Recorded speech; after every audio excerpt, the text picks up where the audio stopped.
Қайырлы күн, құрметті достар. Бүгінгі біздің талқылайтын тақырыбымыз ол бас ми жүйкесінің 10-шы жұп нерві, яғни кезбе нерв. Латынша атауы нервус вагус деп аталады. Кең таралғандықтан осылай деп атаймыз. Ол бас сүйек нервтерінің ішінде ең ұзыны болып табылады.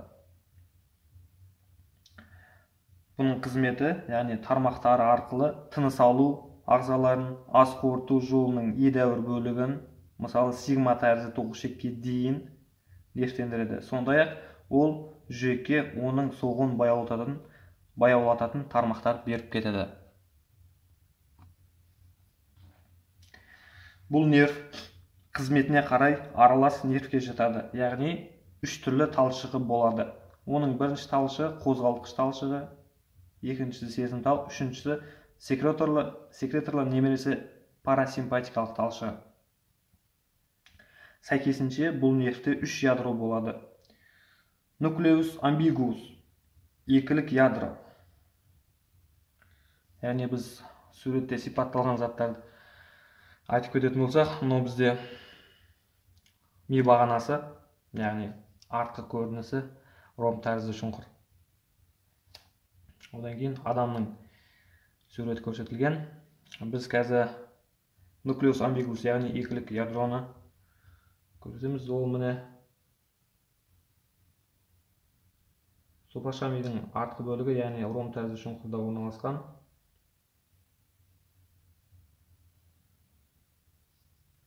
Бұл 9-шы және 10-шы нервтердің ядросы болып табылады. Яғни 9-шы 10-шы нерв тың перифериялық ядросы тек біреу ғана болады. Ол осы нуклеус амбигус деп аталады. Екеуіне бір ядро. Бұл қозғалтқыш ядросы. Келесі ядромыз ол бізде латынша нуклеус дорсалис нерви ваги деп аталады, ал қазақша атауы кезбе нервтің артқы ядросы. Суретте көрсететін болсақ, ол міне қозғалтқыш ядроның қасында орналасқан, одан сырттай орналасқан болып келеді. Бұл парасимпатикалық нерв талшықтарын береді. Сопақша мида тіл жұтқыншақ ядросының латералды бөлігінде орналасқан. Ал бізде 3-ші ядромыз ол нуклеус трактус солитариус, яғни нуклеус трактус солитариус деп аталады. Қазақша атауы жалғыз немесе бір жолдық ядро. Сезімтал талшықтарды береді. Екілік ядроның артында орналасқан. Яғни сезімтал ядромыз, оны көкпен көрсетейік.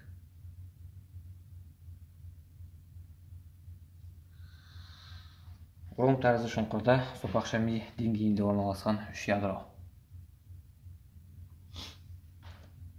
Бұл 3 ядроның талшықтары 10-15 түбіршек түрінде ми бағанасынан сопақша мидың sulcus lateralis posterior, яғни sulcus lateralis posterior деп отқанымыз міне мынау суретте көрсетсек.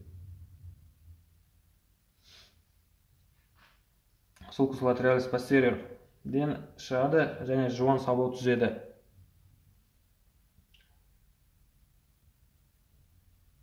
Сезімтал.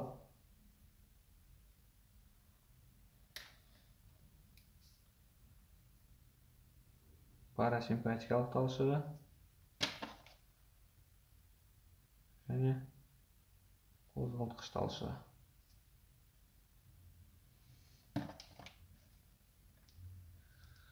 Ал бұл нерв бас сүйегінен форамен югуляриден шығады.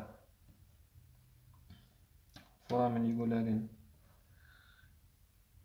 бүйтіп көрсетейік. Форамен югуляри.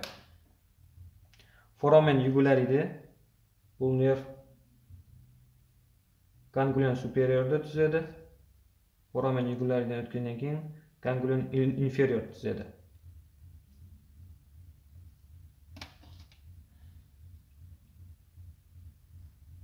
қозғалтқыш, парасимпатикалық. Бұл нервтің жүру жолына байланысты 4 бөлімге бөлеміз. Оның бірінші бөлімі, яғни бас бөлігі деп аталады. Ол нерв басылатын жерден, яғни сопақша мидан төменгі түйін арасына дейін, яғни шекарасы төменгі түйін арасына дейін. Бұл бас бөлігінде негізгі 2 тармақ береді. Оның бірінші тармағы рамус менингеус деп аталады.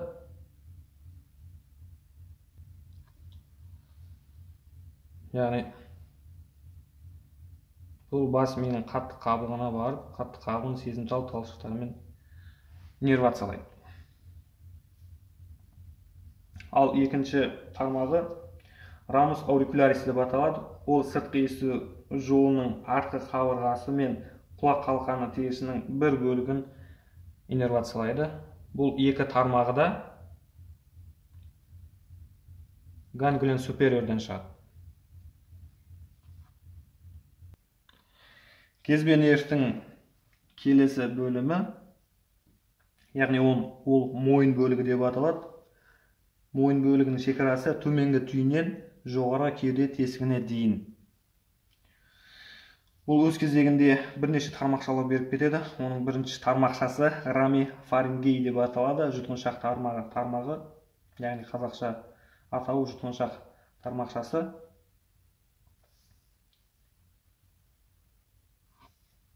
Яғни ол тіл жұтқыншақ нервтерімен және симпатикалық сабау тармақтарымен бірге өрім, яғни жұтқыншақта өрім құрайды. Ол өрім плексус фарингеус деп аталады.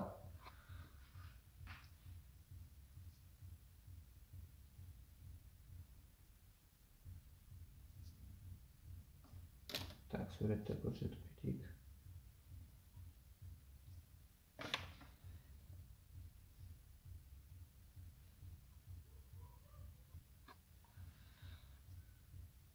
Парасимпатикалық.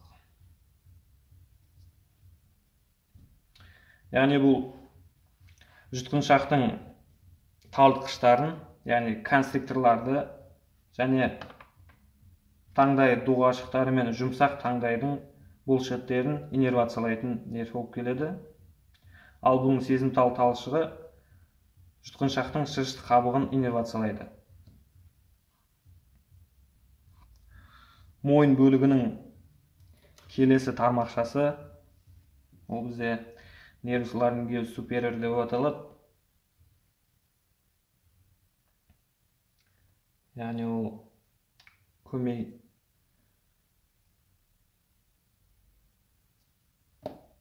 баратын тармақшасы. Нервус ларингеус супериор ол дауыс саңылауынан жоғарылау көмей, тіл түбірі бөлігі мен көмей қақпағының шырышты қабығын сезімтал талшықтармен, ал көмей бұлшеттерінің бір бөлігі мен жұтқыншақтың төменгі талқыштарын қозғалтқыш талшықтармен қамтамасыз етеді.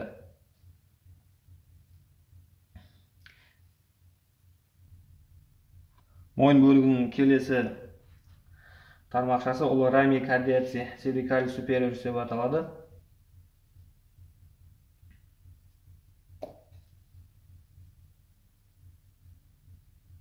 Яғни жүрекке баратын тармақшасы.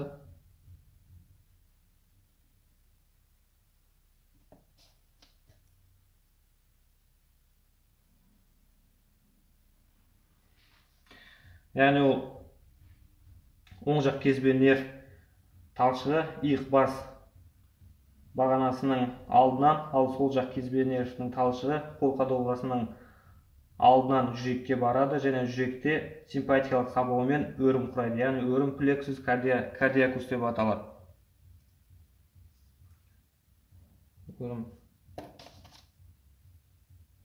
Өрімдегі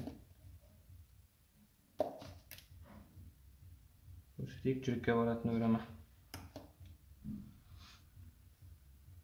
Келесі, яғни кезбе нервтің келесі бөлімі ол кеуде бөлігі деп аталады. Кеуде бөлігінің шекарасы жоғарғы кеуде тесігі мен диафрагманың өңешік тесігіне дейін аралықты алып жатыр. Кеуде бөлігінің бірінші тармағы талшығы ол нервус ламбиус рекурренс деп аталады, яғни қайтарма көмей нерві. Оның оң жақ кезбе нервтің талшығы бұған асты артериясының алдыңғы жағынан шығады, ал сол жақ кезбе нервтің талшығы қолқа доғасының бойында өңеш пен кеңгірдек арасындағы жүлгемен жоғары көтеріле, оларға көптеген тармақтар береді. Яғни суретте көрсететін болсақ,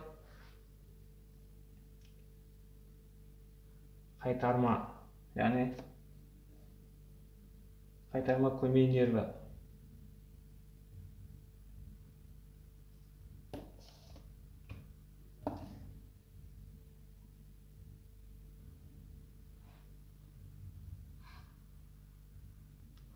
Мойын бөлігінің келесі тармақшасы ол рамикардиаци зоратиси деп аталады, яғни көмейдің қайтарма нервімен содан шығып жүрек өріміне барады. Енді кезбе нервтің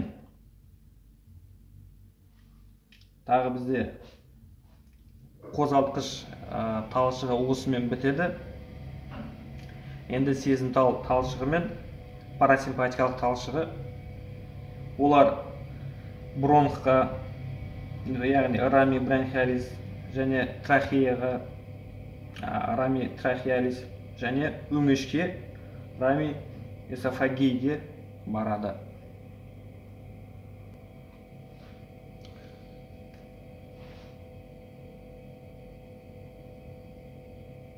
Яғни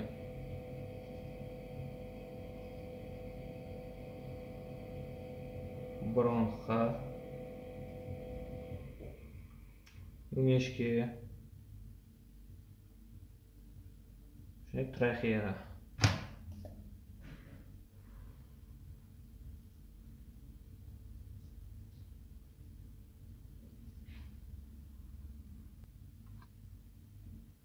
Рамиобронхиалис этрахеалис, яғни симпатикалық сабау тармақтармен бірге бронх қабырғаларында өрім, яғни латынша плексус пульмоналисті түзеді. Бұл өрім тармақтары кеңірдек пен бронхтардың бұлшеттері мен бездерін ерітіндіреді. Сонымен қатар онда кеңірдек, бронхтар мен өкпеге арналған сезімтал талшықтар болады. Рами эсофагей, яғни өңеш қабырғасына баратын тармақшасы өңеш қабырғасында өрім құрайды. Яғни өңеш қабырғасына өрім.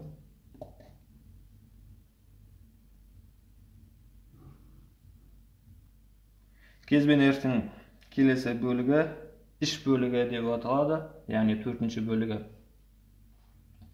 Ол диафрагманың өңештік тесігінен басталады. Яғни өңештік өрімдері асқазанға созылып, алдыңғы және артқы сабауларды, яғни трунций вагалисті түзеді. Бұл трунций вагалистен рами гастритис антериорис, яғни асқазанның алдыңғы өрімінен шығады және бұлшеттер мен бездерін және шырышты қабығын ерітіндіреді.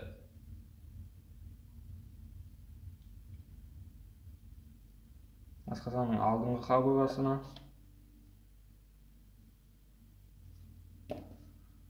және артқы қабырғасына.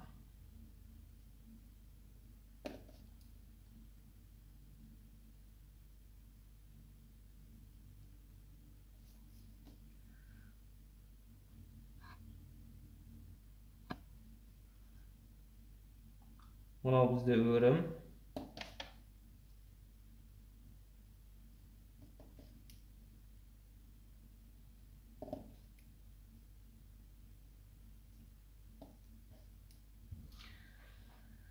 Яғни рами гастритис антериорис. Жаңа айтып кеттік. Енді рами гастритис постериорис асқазанның артқы өрімінен шығады. Оның талшықтарының көбісі рами каекиалис түрінде ганглион, кәлиет сундыққа барып тармақтарды береді және бойлай отырып симпатикалық өрімдермен бірге бауыр, көк бауыр, ұйқы безі, бүйрек, жіңішке ішек және тоқ ішектің сигма тәрізді бөлігіне дейін иннервациялайды.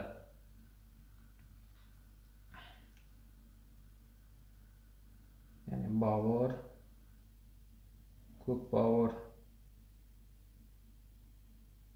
жіңішке ішек, тоқ ішектің сигма тәрізді бөлігі.